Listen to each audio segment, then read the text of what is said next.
Simplex Music. Oh my, oh my. Oh na na na na. I know. Follow me then. Nangwezvika nzindafa nasi musanditore ndisina kuchenura mai vangu. Nangwezvika nzindafa nasi Mwari musanditore ndisina kurova kuvara mai vangu. Ko ndicho chivanhu chedu, hatingarasa chivanhu chedu. Utakarerwa imomo, kungotedzera chivanhu chedu.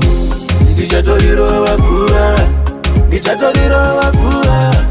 ndichatoriro vachetera mai vangu ndoda vadzoke mumusha.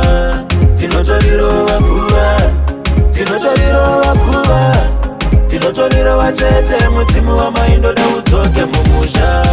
Shoko ndichazvidza kunana ambuya, kune madzisekuru, vatume vamiririri vauya bike doro, vaite tsiye nyoro, kundirerukira mutoro, ndifambe nemhondoro, ndiwanewo zororo. Amai ndaneta kurasirirwa mamhepo, kunongedzerwa pasipo, kutukirirwa zvisizvo.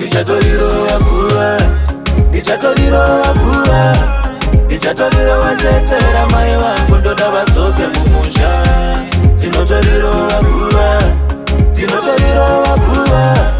Tinotoriro vachete mudzimu wamai ndoda udzoke mumusha. Akuru ndingori mwana, ndauyawo kwamuri semwana. Ndoda kuratidzwa nzira dzechivanhu, kudzidziswa gwara. Mwari ndoda ndisadzikise amai vangu vasororwe mushe. Ndoda kusiya ndapedza mabasa, vana vangu vasogara mushe. Aini nchatenga mombe, anboita rombe, chaita futi zibira zihombe. Dombo nchaisa, maruva nchaisa, amai munena ndimboita rombe. Ndichatoriro